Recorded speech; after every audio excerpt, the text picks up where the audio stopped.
नमस्ते और हमारे चैनल में आपका स्वागत है। आज हम भक्ति के केंद्र में जाएंगे, शुभ आरंभ के मूल तत्व में। अपने पहले वीडियो में हम श्री गणेश जी की दिव्य दुनिया में गोता लगा रहे हैं।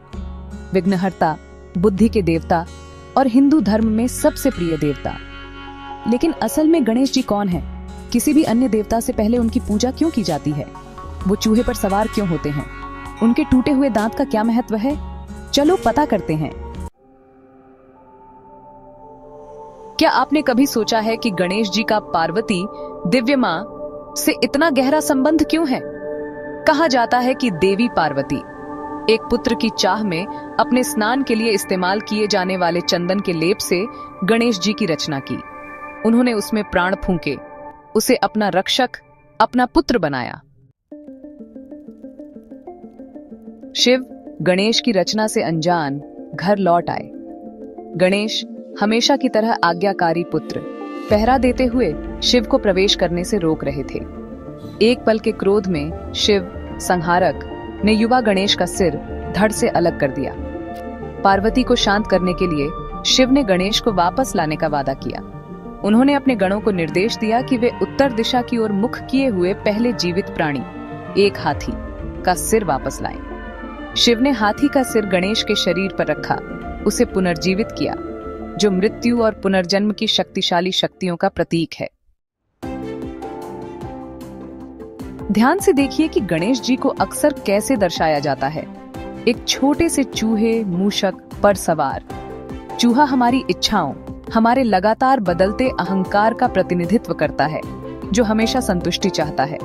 गणेश जी ज्ञान के अवतार इस चूहे के ऊपर शांति से बैठे हैं, हमें अपनी इच्छाओं पर नियंत्रण रखने की याद दिलाते हैं और अहंकार की निरंतर बकवास से ऊपर उठने की। हम सभी को अपनी पसंदीदा मिठाइयां होती हैं, है ना? गणेश जी के लिए ये स्वादिष्ट मोदक है। इस साधारण सी दिखने वाली मिठाई का गहरा अर्थ है। ये सच्चे ज्ञान की मिठास का प्रतिनिधित्व करता है, वह आनंद जो हमारे असली स्वरूप को जानने से आता है।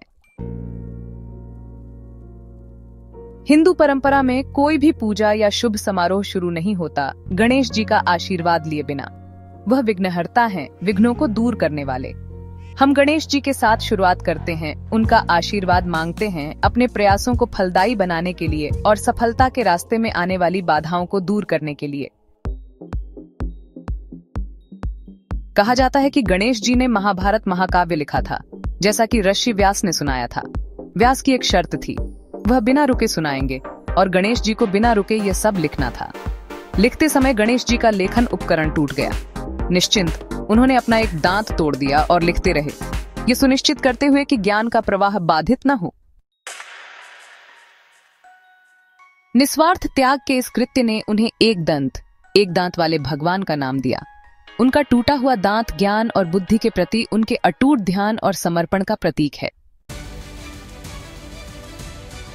आपने सुना होगा कि गणेश चतुर्थी पर चांद देखना अशुभ माना जाता है। एक दिन गणेश जी दावत का आनंद लेने के बाद अपने मूषक पर सवार होकर घर लौट रहे थे।